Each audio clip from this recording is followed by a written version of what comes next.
Warahmatullahi wabarakatuh. Selamat sore rekan-rekan. Setelah melakukan proses pemeriksaan yang cukup panjang, Kasat Reskrim Polres Metro Bekasi Kota AKBP Dr. Mem Firdaus menyampaikan perkembangan kasus pembunuhan oleh seorang ibu kepada anak kandungnya yang terjadi di perumahan Sumarekan Bekasi, Kluster Burgun DRT 01 RW 19 Kelurahan Harapan Baru, Kecamatan Bekasi Utara, pada Kamis 7 Maret tahun 2024 lalu, melalui konferensi pers bertempat di Mapolres Metro Bekasi Kota, Rabu 8 Mei 2024. Berikut ini juga ada didampingi oleh dari KP. Kasat Reskrim Polres Metro Bekasi Kota AKBP Dr. Mem Firdaus mengatakan telah melakukan pemeriksaan beberapa saksi.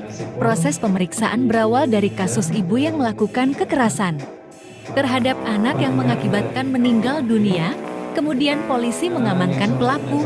Selanjutnya dilakukan proses penyelidikan dan penyidikan didampingi. Pada siang hari ini kami dari hadir di sini untuk menyampaikan penanganan kasus kekerasan terhadap anak yang mengakibatkan meninggal dunia dan atau kasus pembunuhan, yang dimana hasil dari perkembangan kasus ini sudah dilakukan oleh beberapa lembaga, atau dalam hal ini kami sudah melakukan kolaborasi interprofesi yang dimulai dari tim psikologi klinis dari DP3A dan KPAD, dan kemudian ditangani oleh tim psikologi forensik dari ASIFOR, Asosiasi Psikologi Forensik Indonesia. Terus kemudian juga ditangani oleh dokter psikiater dari Rumah Sakit Polri, yaitu Dr. Heni, spesialis jiwa. Dari hasil proses pemeriksaan yang cukup panjang ini, yang mana prosesnya ini berawal dari kasus ibu yang melakukan kekerasan terhadap anak mengakibatkan meninggal dunia. Kemudian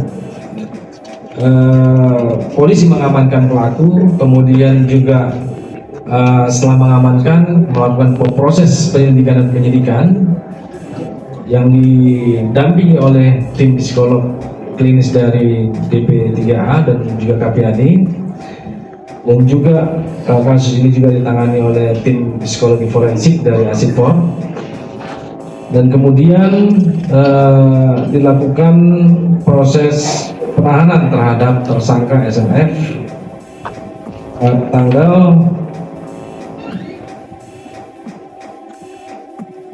8 Maret dilakukan penahanan. Kemudian tanggal 9 Maret tersangka terpaksa dibantalkan karena membahayakan diri sendiri, yaitu membenturkan kepalanya di dinding tembok sel tahanan. Kemudian dari kejadian tersebut, karena membahayakan diri sendiri, sehingga dibantarkan penahanannya, dirawat atau dirujuk ke Rumah Sakit Polri yang ditangani oleh Dr.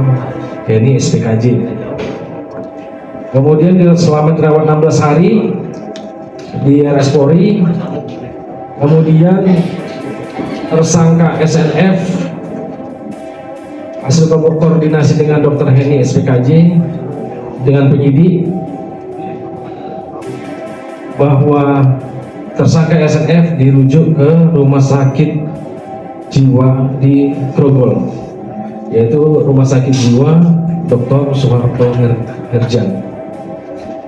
Kemudian selama 11 hari dirawat di sana. Kemudian dari petugas rumah sakit tersebut memberitahukan penyidik bahwasannya tersangka SNF sudah bisa dijemput dan dalam kondisi stabil. Kemudian dari dasar itu penyidik melakukan penjemputan terhadap tersangka dan membawa kembali ke Polres dan melanjutkan penahanannya kembali, dan sampai saat ini masih ditahan. Kemudian kami koordinasi lagi dengan Dokter Heni terkait dengan hasil pemeriksaan kejiwaannya, dan Dokter Heni SPKJ mengeluarkan hasil visum psikiatrikum yang mana hasilnya ini, mohon izin, kami sebelumnya sudah undang juga Dokter Heni untuk hadir di sini, namun karena ada tugas lain yang sangat penting sehingga mendelegasikan ke saya untuk membacakan hasil visum psikiatrikum.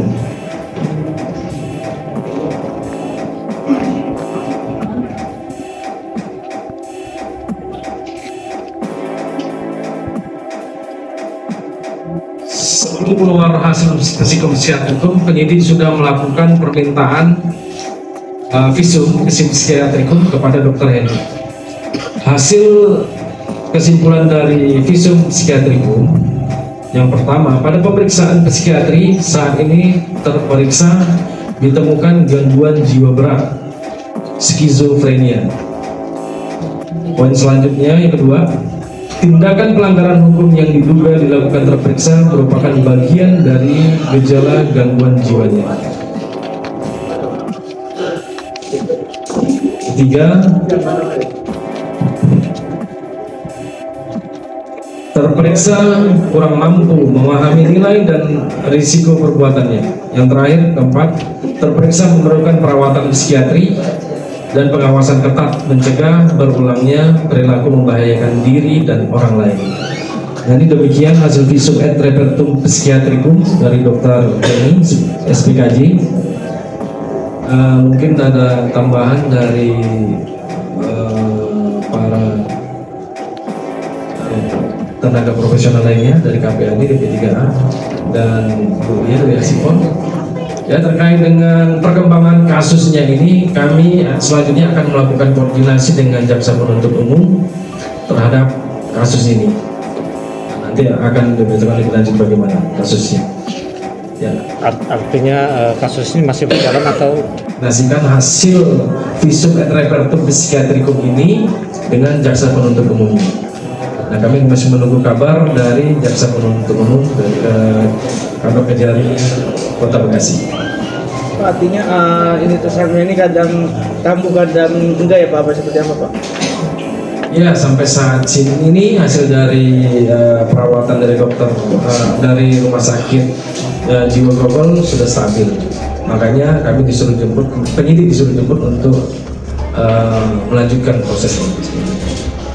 Berdasarkan visum ini, pasal yang disangkakan apa Pak kalau dari sudut pandang pidana Pak? Ya, masih tetap awal. Kalau penerapan pasal masih pasal awal, yaitu Undang-Undang Nomor 35 Tahun 2014 Pasal 76C dan atau Pasal 338 KUHP atau pasal pembunuhan. Ini yang pasal yang kami terapkan atau penyidik yang terapkan.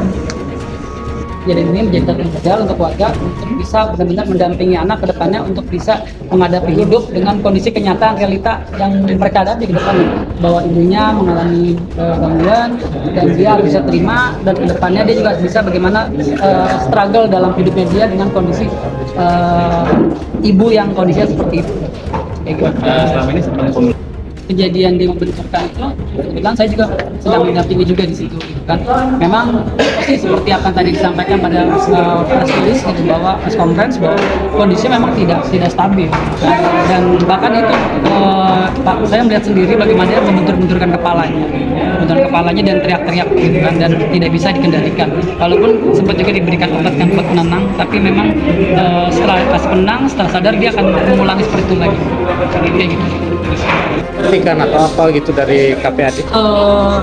Itu kan bukan kapasitas saya ya, tapi kemarin pun sempat terjadi juga kan fenomena yang suami melakukan mutilasi terhadap istri gitu. Nah, itu fenomena-fenomena perlu sebenarnya kita teliti. Ada fenomena apa sih sebenarnya gitu? Kenapa banyak hari-hari ini kasus-kasus kekerasan terhadap anak, terhadap perempuan gitu kan? Yang itu menjadi perlu buat kajian kita. Ternyata kesehatan mental hari ini menjadi masalah penting sebenarnya. Kesehatan mental di masyarakat kita gitu. Nah, itu perlu sebenarnya ini bisa buat trigger awal untuk kajian kenapa fenomena ini hari ini ramai kekerasan terhadap anak dan perempuan. So, saksikan terus liputan dari Derap Detik.